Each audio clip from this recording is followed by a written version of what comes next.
Hello and नमस्कार। मैं doctor कंचन Singh Bharat homeopathy में आप सभी का स्वागत करती हूँ।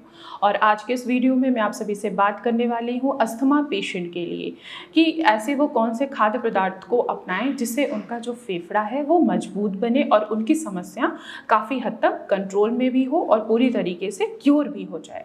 तो चलिए वीडियो को स्टार्ट करते हैं। तो आइए चलिए सबसे पहले जानते हैं कि वह कौन सा खाद्य पदार्थ है जिसका सेवन करने से अस्थमा पेशेंट को काफ़ी आराम मिलता है। तो पहला खाद्य पदार्थ है बीट रूट यानी कि चुकंदर।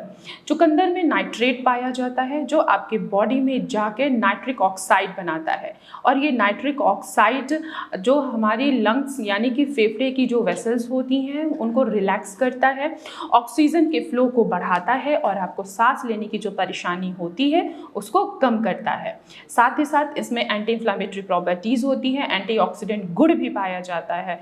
और अगर जिन भी पेशेंट में खून की कमी होती है अगर वो भी चुकंदर का सेवन करते हैं तो उनका खून भी बढ़ना स्टार्ट हो जाता है। तो अगर आप सांस लेने की कठिनाई महसूस कर रहे हैं, आपको बलगम बहुत ज़्यादा बन रहा है या आपको बार बार किसी न किसी चीज़ से एलर्जिक हैं और वो आपका एलर्जी बार बार आपको ट्रिगर कर रहा है, सर्दी जुकाम आपको बार बार हो रहा है, तो आप बीट रूट का सेवन आसानी से कर सकते हैं। दूसरा खाद्य पदार्थ है ब्लूबेरी। ब्लूबेरी में एंटीऑक्सीडेंट होता है, एंटी इन्फ्लामेटरी प्रॉपर्टीज़ होती है। ये आपके फेफड़े में आए हुए ऑक्सीडेटिव स्ट्रेस को कम करता है, इन्फ्लामेशन को कम करता है, स्वेलिंग को कम करता है और आपको सांस लेने की जो समस्या होती है उसको खत्म करता है। तो आप ब्लूबेरी का भी सेवन करके अपने एलर्जी को आसानी से कम कर सकते हैं। तीसरा खाद्य पदार्थ है पंपकिन यानी कि कद्दू। बहुत लोगों को कद्दू खाना पसंद नहीं होता है, लेकिन जो पेशेंट अस्थमा से सफ़र कर रहे हैं या उन लोगों की मैं बात कर रही हूँ जो अपने फेफड़े को मजबूत बनाना चाहते हैं तो ज़रूर हफ्ते में 1 या 2 बार कद्दू की सब्जी का सेवन ज़रूर करिए, क्योंकि कद्दू में एंटीऑक्सीडेंट होता है। ये आपके लंग्स के ऊपर आए हुए ऑक्सीडेटिव स्ट्रेस को भी हटाता है, स्वेलिंग को भी हटाता है। तो आप कद्दू का आसानी से सेवन कर सकते हैं। इसके अलावा बहुत सारे ऐसे सीड्स हैं जिनका भी आप आसानी से खा सकते हैं और अस्थमा की समस्या को दूर कर सकते हैं, जैसे कि फ्लैक्स सीड।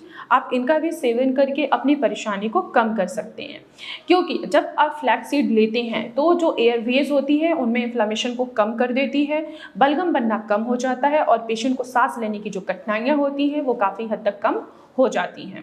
इसके अलावा और भी बहुत सारे ऐसे खाद्य पदार्थ हैं जिनका आप सेवन करके आसानी से अपनी प्रॉब्लम को सॉल्व कर सकते हैं, जैसे कि हल्दी। हल्दी में करक्यूमिन नाम का एंटीऑक्सीडेंट होता है और साथ ही साथ ये एंटी इन्फ्लामेटरी प्रॉपर्टीज़ होती है, इसमें एंटीबैक्टीरियल प्रॉपर्टीज़ होती है। ये ऊपर से तो आपको हील करता ही करता है, साथ ही साथ अंदर से भी ये आपको हील करता है। आप लोगों ने सुना होगा कि अगर किसी को घाव लग गया है, चोट लग गई है, तो जब आप हल्दी का पेस्ट लगाते हैं तो वो आपको एक्सटर्नली और इंटरनली दोनों तरीके से आपको क्योर करता है।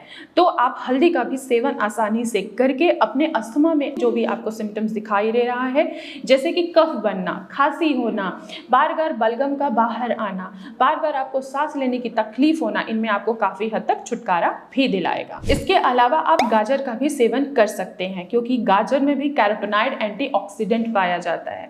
ये आपके एयरवेज में आए हुए इन्फ्लेमेशन को कम करता है, स्वेलिंग को कम करता है और सांस लेने जैसी समस्या को भी ये हटाता है।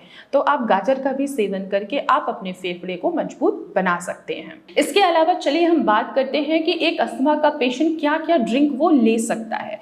तो ड्रिंक में आप ग्रीन टी आसानी से ले सकते हैं, क्योंकि ग्रीन टी में एंटीऑक्सीडेंट होता है। ये आपके फेफड़े के ऊपर आए हुए ऑक्सीडेटिव स्ट्रेस को हटाएगा, इन्फ्लेमेशन को कम करेगा, स्वेलिंग को कम करेगा, जो एयरवेज हैं उनको वो रिलैक्स करेगा, जिससे आपको सांस लेने की जो कठिनाइयां बन रही थी वो काफ़ी हद तक आपकी कम होती हुई नजर आएगी। इसके अलावा आप काढ़ा का भी सेवन आसानी से कर सकते हैं या आप हल्दी वाला दूध का भी आसानी से सेवन कर सकते हैं। जब आप ये सारे खाद्य पदार्थों का सेवन करेंगे तो आपको आधा से ऊपर आपकी परेशानियां खत्म होती हुई खुद दिखाई देंगी।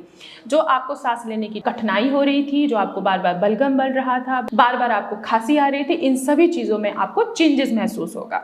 तो मैं आशा करती हूँ कि आप सभी को समझ में आया होगा कि कोई भी पेशेंट जो अस्थमा यानी कि दमा से परेशान है तो वो इन खाद्य पदार्थों को अपनाकर अपनी परेशानी को कम आसानी से कर सकते हैं।